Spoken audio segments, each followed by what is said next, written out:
Okay, I got it. Okay. Okay, baby, promise. Start. Done. All Same. right. Oh, Well, I'm first. Wait, okay, I'm Taylor. I'm Lupe. I'm Rochelle. I'm Sadie. I'm Hannah. I'm Kaylee. Okay. This is all girls.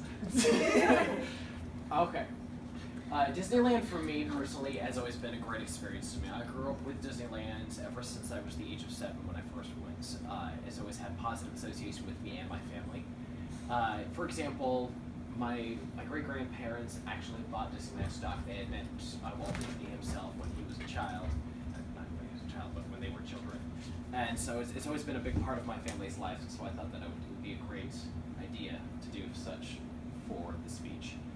And in particular, the Disneyland effect. It's also known as this because when Walt Disney created Disneyland, he literally created this effect that began a movement for places like Six Flags and Astroworld and Busch Gardens, like we have here. And that is an effect where when they build an actual theme park that has that positive effect, what it does is it oftentimes has a universal effect of around the areas of where they built them. For example, the neighborhoods that are in those areas around these theme parks tend to have a positive increase in value in the fact that a lot of people there tend to be a little bit happier. And not only that, but they gotta focus on holding it. Okay. But they tend to have more of like a happiness rating, things like that. And so because of that, a lot of people started taking this feeling of Disneyland effect and trying to implement it themselves. Like I said, for example, Six Flags, Astroworld, Busch Gardens, things like that. And Time Magazine quotes that it may or may not be the happiest place on earth, but Disneyland has always been one of the most profitable. Ever since Disneyland opened on its day in July 17th, 60 years ago, the theme park has thrilled awestruck visitors all the way to the bank. And as you know now, the Disneyland first opened 60 years ago. Well, not 60 years ago now, but when this quote was done, on July 17th. I think it was 1956.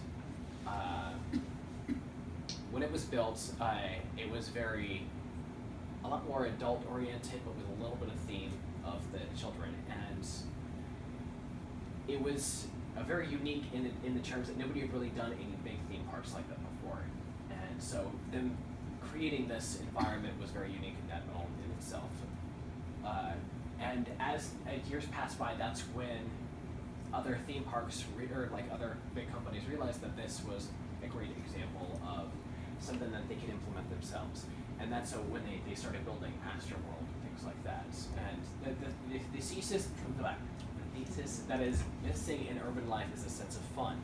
As once a fun area is built, it proves to be a powerful regenerative force that builds prosperity along the surrounding area. That was also written by Time Magazine.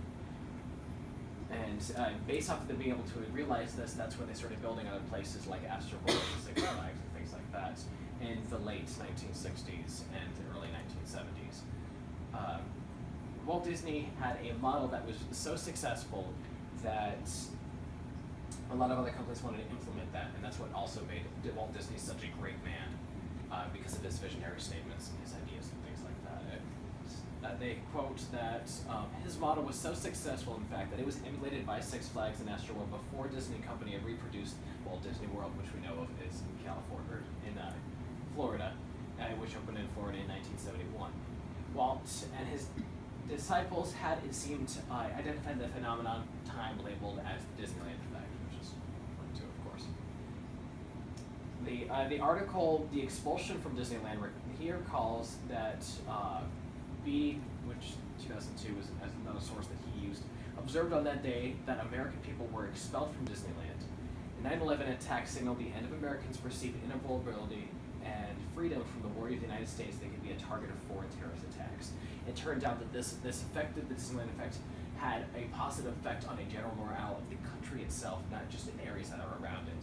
And so people a lot of the times focused on that and to make a positive aspect, at least until 9/11.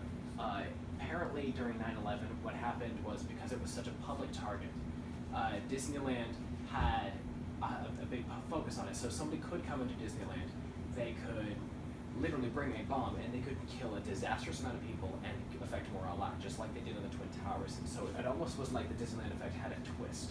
So it was the opposite, where people would realize that if you go to a big theme park, you might be in danger, which unfortunately was a negative effect. But Disney World persevered past that, and they were able to continue this along. And Disneyland said even before he died, that he would pledge to invest an additional $1 billion in improvement and expansion at Disneyland in the next coming years. And he's been holding true to that to this day, as we've seen with new cars, expansions, Little Mermaid, things like that they've been building up. Personally, I think Disneyland's better than Disney World, but that's one person because I'm from Arizona. I do believe that this Disneyland effect, though, will become something that will last for many years to come, and hopefully they'll be opening more and more parks and expanding the territories they have, that some even our children or our children's children will be able to enjoy that.